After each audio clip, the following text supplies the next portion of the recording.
This man you see on the screen is Kun-Hee, and he is the first human being to be dead and alive at the same time. Yes, you could say he's something like Schrodinger's cat, but in real life. By the time we make this video, Kun-Hee will have spent more than 4 years hidden in a South Korean hospital, and nobody dares to reveal his condition. And you might be wondering, well, why? Who is this man? Well, we're talking about the president of Samsung, one of the wealthiest men on the planet. The day he dies, his son will inherit between $10 and $15 billion, and right after, he will have to pay 65% of this fortune to the South Korean government. And yes, I know what you might be thinking, well, what's the problem here? Who wouldn't want to have 35% of $15 billion? Well, believe me, at the end of this video, you'll totally understand why his son is not happy about this. And you might even admit that yes, you don't really want to know if Kun-Hee is dead or alive. So let's get started.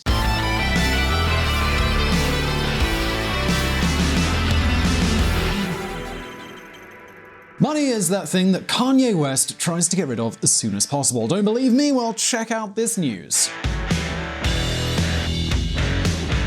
Kanye West and Kim Kardashian spend nearly $1 million on gold toilets. Exactly. A lot of people hate to have money in the bank, but a lot of people love money. And among those who love money the most are probably billionaires, the wealthiest people on planet Earth. Yes, this is a very small group of people, but it's growing day by day.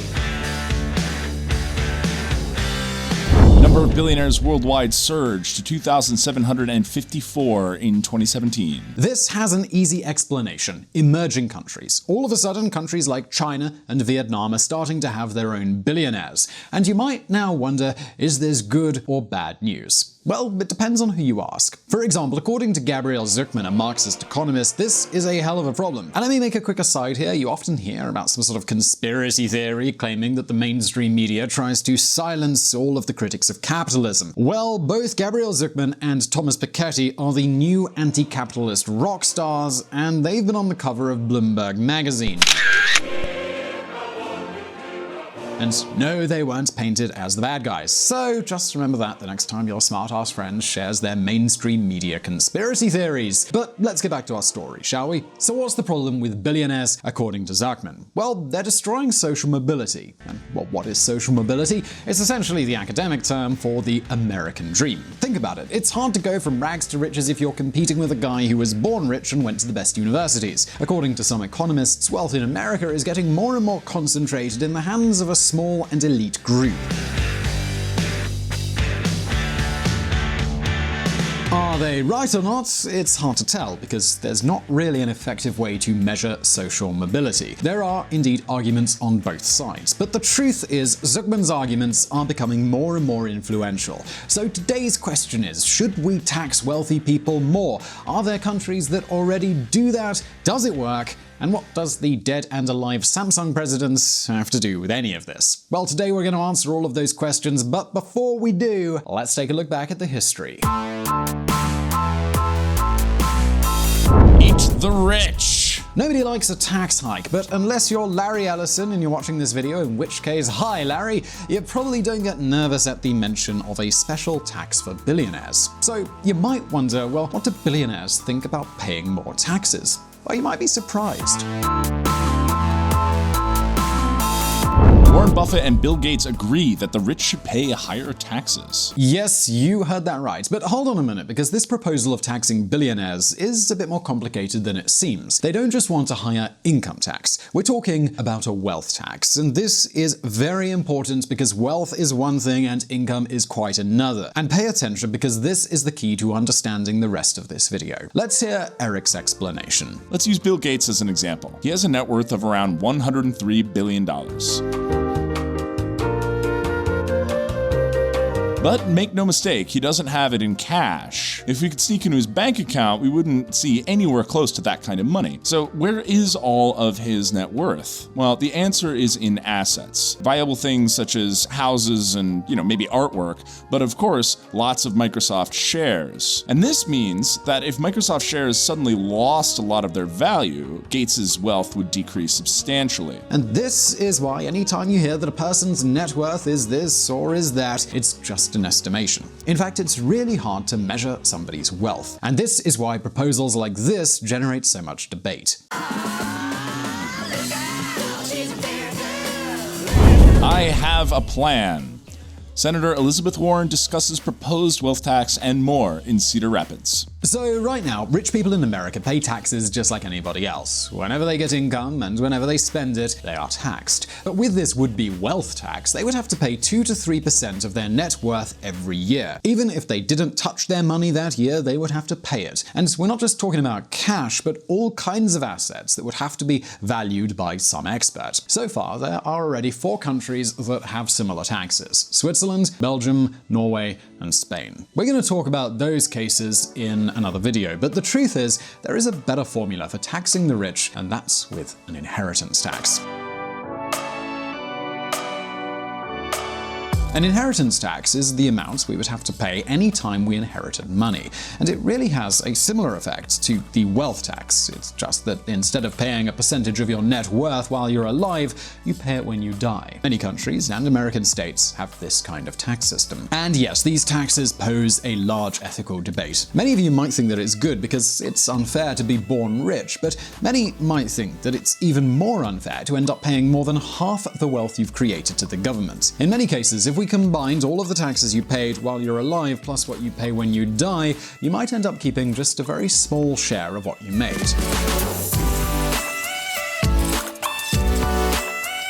But again, this is a debate for another video. What we want to tell you about today is what happens in the most extreme cases of inheritance tax. Well, where does this take place? Well, yep, it's in South Korea. Pay attention because this is where our good friend Kun-Hee, president of Samsung, comes back into the picture. The secret of eternal life. South Korea is one of the most prosperous countries on the planet, and this means they have a lot of very rich people. However, South Korean wealth is different from American wealth. In South Korea, 74% of billionaires have inherited their fortune. If you've been subscribed to VisualPolitik for a long time, you already know that the South Korean economy is based on the so-called kaibols. And by the way, if you aren't subscribed to VisualPolitik, well, now that would be an excellent time to do that. Click below. Companies like Samsung, LG, Hyundai became the behemoths that they are today because of their connections with the government. And these kaibols, they all have something in common. They are all family-owned companies. For example, Samsung was founded by this man here, whose name is Ki Byung-chul. When he died, his son inherited the company and the fortune. His son is our friend Kun-Hee, and the day he dies, his son, whose name is Jae-Yong, will inherit the business. In fact, while the father is dead and alive at the same time, he's actually the one who's in charge of the company. In other words, Korea is not a country where you start from zero like the companies out of Silicon Valley. This is why South Korea has the second highest inheritance tax of any country, surpassed only by Japan. In South Korea, you could end up paying 65% of the wealth you inherit. Yes, you heard that right. You can end up with only 35% of your inheritance. And I know what you're thinking. Well, 35% of a fortune is still a fortune. In the case of Samsung, this inheritance could be $15 billion, so it's not going to be a bad payday. Right? Well, the problem is we're not just talking about money here, but also assets. And this is why having a billionaire dad in South Korea can be a bit of a problem.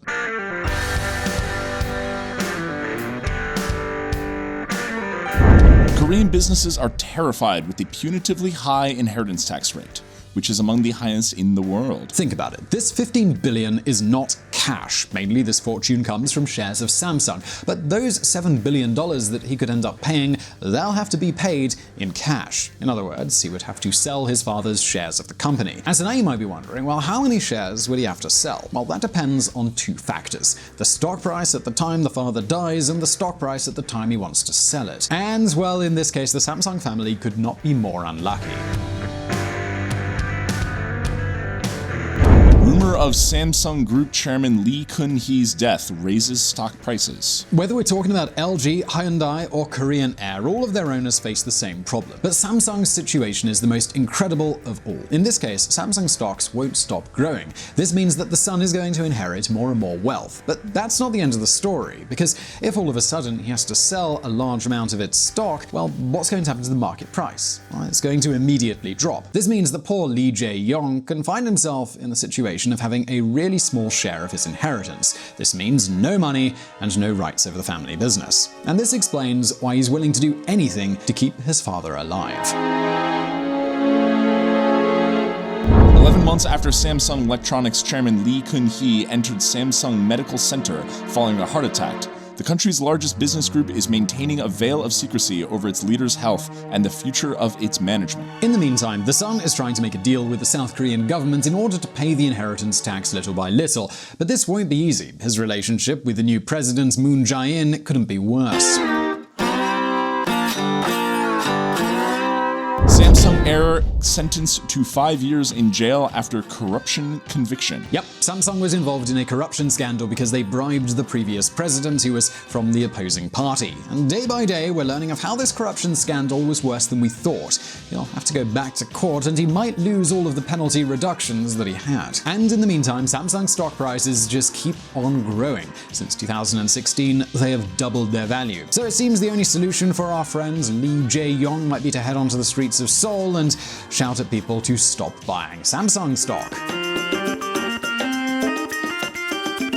Meanwhile, the Samsung patriarch has found the secret to eternal life. Since a heart attack sent him to the hospital in 2014, nobody outside of the family has seen him, and he continues to be the company's president, at least on paper. So now you might be wondering, does this inheritance tax really work? Is South Korea a paradise of income equality?